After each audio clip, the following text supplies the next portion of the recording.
Eggs এবং tomato দিয়ে আমি একটি স্যুপ তৈরি করেছি খুব সহজেই 15 মিনিটে। এটা কিভাবে তৈরি করলাম পুরো প্রসেসটি আমি এখন আপনাদের দেখাবো। চলুন তাহলে দেখি।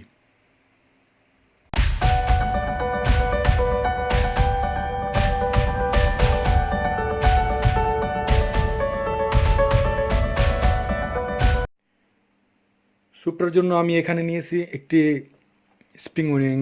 এটার নিচের অংশটুকু আমি এখানে কুচি করে রেখেছি, এটা রান্নার কাজে ব্যবহার করব এবং উপরের অংশটুকু এটা গার্নিশে ইউজ করব।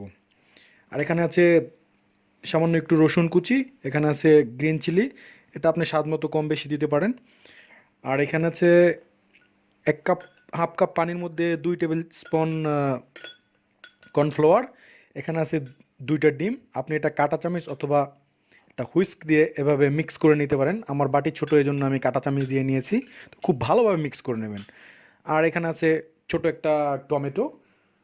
তো টমেটো অ্যান্ড এগস এটা দিয়ে আমি আজকে স্যুপটা তৈরি করব। চলুন তাহলে দেখি। আমি একটা পাত্রের মধ্যে সামান্য একটু তেল দিলাম এখানে, তারপর রসুন কুচিটা দিয়ে দেবো এখানে।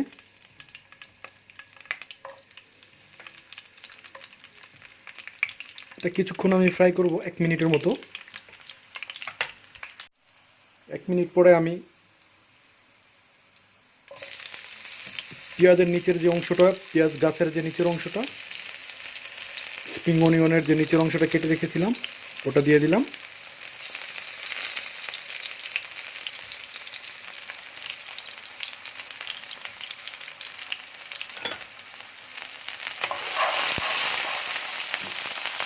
পানি ছিল এই জন্য শব্দ হচ্ছে। এভাবে আমি কিছুক্ষণ ফ্রাই করব,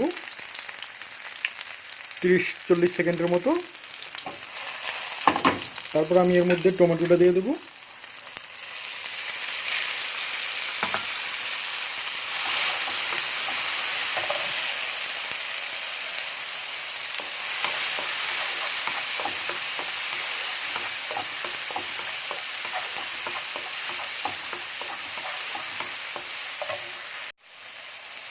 টমেটোটা যখন দেখবেন যে একটু হালকা গলছে, একটু নরম হয়েছে, ওই সময় আপনি পানি দিয়ে দেবেন। পানিটা আমি এখানে দিচ্ছি 2 কাপের মতো, কারণ আমি একা মানুষ, বেশি হলে তো খেতে পারবো না, এই জন্য 2 কাপের মতো পানি দিলাম। এখন আমি এটা 5-6 মিনিটের মতো এভাবে রান্না করব, 5 মিনিটের মতো। 5 মিনিট পরে আমি আসলাম।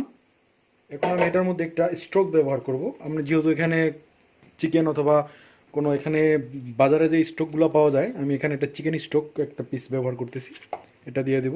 এটা যে কোনো দোকান থেকে আপনারা কিনতে পারবেন।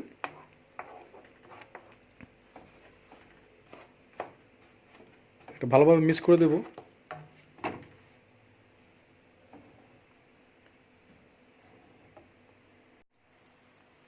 এই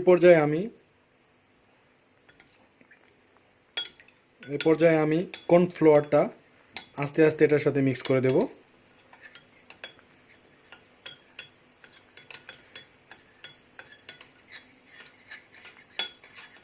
আমি বলেছি 2 টেবিল স্পুন কর্নফ্লাওয়ার 1 কাপ পানির মধ্যে মিক্স করে, এটা আমি এখানের মধ্যে আস্তে আস্তে দিয়ে দেব।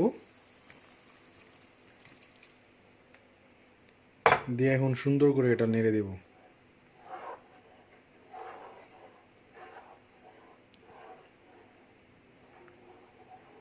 ঝোলটা দেখেন ঘন হয়ে গেছে। কর্নফ্লাওয়ারটা আপনি কতটুকু ইউজ করবেন এটা ডিপেন্ড করবো, আপনি যখন পানিটা দিবেন তখন দেখবেন এটা কেমন। আমার এটা মনে হচ্ছে বেশি ঘন হয়ে গেছে, তো এই পর্যায়ে আমি আরেকটু পানি ইউজ করবো এখন, কারণ খুব বেশি ঘন মনে হচ্ছে আমার কাছে।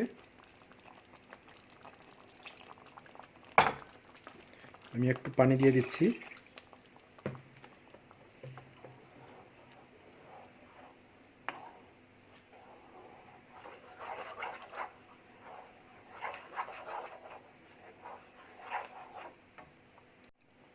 হ্যাঁ, বলক এসে গেছে। এখন আপনি যে ডিমটা রেখেছিলেন, এই ডিমটা আমি এখানে দিয়ে দেবো এখন। বাট ডিমটা দেবো আর সুন্দর করে নাড়বো, ডিমটা দেবো আর নেড়ে দেবো, খুব ভালো করে নাড়তে হবে এটা। এভাবে এভাবে শুধু ঘোরাবেন। দেখেন কি সুন্দর একটা কালার আসতেছে। ওয়াও, হয়ে গেল eggs and tomato 15 minutes, only 15 মিনিটে। খুব বেশ সুন্দর, ওয়াও। আপনি এখন এটার মধ্যে একটু সয়া সস ইউজ করতে পারেন এবং ভিনেগার ইউজ করতে পারেন, এটা আপনার উপর ডিপেন্ড করবে।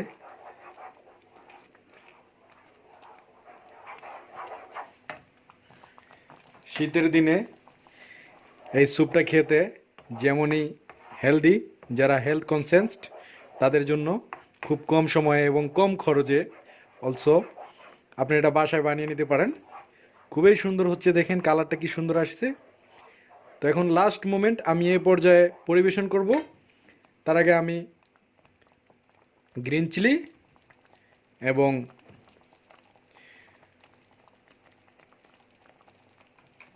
অনিয়ন স্প্রিংয়ের যে উপরের অংশ আছে এটা দিয়ে দেবো, তারপর এটা আমি এখন পরিবেশন করব। ভিউয়ার্স, আমি যে এই স্যুপটি তৈরি করলাম এটা কিভাবে সম্পূর্ণ প্রসেসটি আপনাদের দেখালাম খুবই সহজে 15 মিনিটে, এবং অল্প উপকরণ দিয়ে এটা তৈরি করা যায়, আপনারা দেখলেন। ভিডিওটি যদি ভালো লাগে বন্ধুদের সাথে শেয়ার করবেন এবং আমার চ্যানেলটিকে অবশ্যই সাবস্ক্রাইব করবেন, আর যারা অলরেডি সাবস্ক্রাইব করেছেন তাদেরকে অসংখ্য ধন্যবাদ। সবাইকে শুভেচ্ছা জানিয়ে শেষ করছি আমার আজকের ভিডিও। দেখা হবে আবার নতুন আরেকটি নতুন রেসিপি নিয়ে নতুন কোনো দিনে।